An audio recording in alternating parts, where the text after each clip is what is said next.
Students, आज हम ये न्यू चैप्टर स्टार्ट कर रहे हैं समांतर श्रेणी। ठीक है, समांतर श्रेणी क्या होती है? अनुक्रम एक निश्चित नियम के अनुसार संख्याओं की व्यवस्था है। ठीक है ना, समांतर श्रेणी में एक पर्टिकुलर पैटर्न फॉलो होता है। ठीक है, वो पैटर्न किस तरह होगा आगे देखते हैं।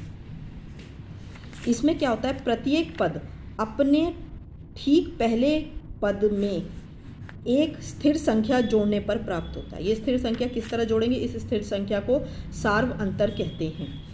होता क्या है, प्रथम पद a होता है और पहले पद और दूसरे पद के बीच में अंतर d होता है। दूसरे और तीसरे पद में अंतर क्या होगा? d होता है और अंतिम पद को हम l से दर्शाते हैं। तो अगर पहला पद a है तो दूसरा पद a प्लस डी, तीसरा a प्लस 2d, यानी एक एक d हर स्टेप पे ऐड होता जाएगा।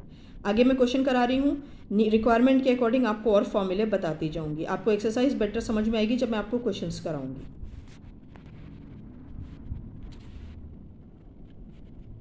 दी गई एपी के प्रथम 4 पद लिखिए जबकि प्रथम पद ए और सार्व अंतर डी है।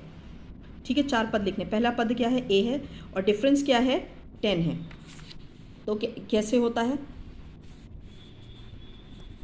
आप ये सब कुछ मत लिखिएगा, ओके?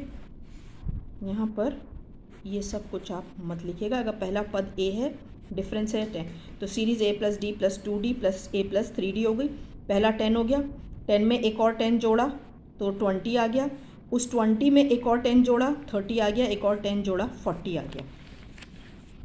आप सेकंड देखिए, a है -2 और यहाँ पर d दे रखा है 0।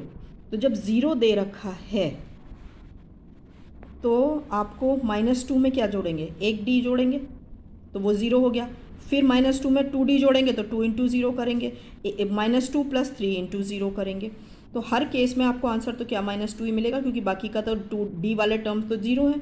तो ये श्रेणी ये सीरीज ऐसे है। थर्ड पार्ट देखिए इसका, a अगर 4 है और d -3 है, a 4 d -3, आपने सीरीज लिख ली। a हर स्टेप पे एक एक d जुड़ता जा रहा है। ठीक है, तो पहला तो 4 हो गया, दूसरा कितना हो गया?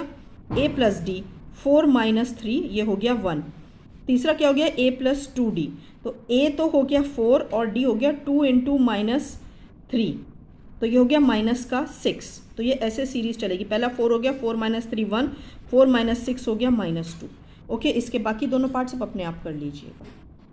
ठीक है, क्वेश्चन नंबर 3 देखिए, निम्नलिखित में से प्रत्येक एपी के लिए प्रथम पद तथा सार्व अंतर लिखिए। प्रथम पद क्या है? ए है, ये वाला टर्म होता है ए, ये है 3, और सार्व अंतर क्या होता है? सेकेंड टर्म में से पहले को माइनस करते हैं, तो 1 में से -3 करेंगे तो -2 आ जाएगा।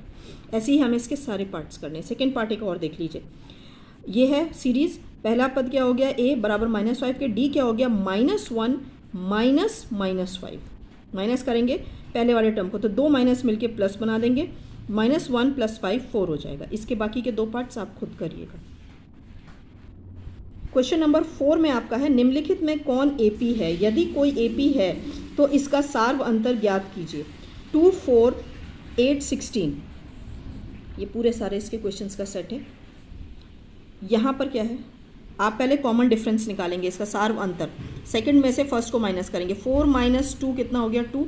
फिर 8 - 4 करेंगे, फिर 16 - 8 करेंगे। ठीक है, तो ये जो सार्व अंतर है ये बराबर नहीं आ रहा है। पहले 2 आ रहा था, फिर 4 आ रहा था, तो ये एपी नहीं बनाते हैं। ठीक है, अगर डिफरेंस आएगा बराबर तभी होगा। सेकेंड सीरीज है 2, 5/2, 3, 7/2। माइनस किया a2 - a1, यानी 5/2 में से 2 को माइनस करेंगे। फिर a3 - a2 करेंगे, यानी 3 - 5/2 किया, तो आंसर 1/2 1/2 आ रहा है। और हम फोर्थ वाले को भी चेक कर लेंगे जो हमें गिवन है 7/2 एंड 2। तो 7/2 में से माइनस का 3 है, ये 3 करेंगे। एलसीएम आपका आ गया 2। ठीक है ना, तो 7 तो एज इट इज आ जाएगा, 3 2 = 6। तो सारे में सार्व अंतर आ रहा है, तो यानी ये एपी में है। देखिए इस क्वेश्चन को आपको किस तरह से करना है। डिफरेंस आ गया डी, सार्व अंतर को डी से डिनोट करते ही आ गया 1/2। अब लास्ट टर्म कितना था हमारा? 7/2। 7/2 में 1/2 जोड़ा तो कितना हो गया? 8/2, 4 हो गया।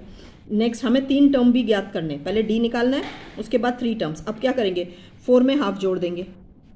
4 में हाफ जोड़ा तो ये हो गया, एलसीएम लेके कर लीजिएगा। 4 2 = 8, 8 + 1 9/2। 9/2 में हाफ जोड़ेंगे, 9 + 1 कितना हो गया? 10/2 5। इसका आप 3rd 4th 5th 6th part अपने आप होमवर्क में कर लीजिएगा। ओके।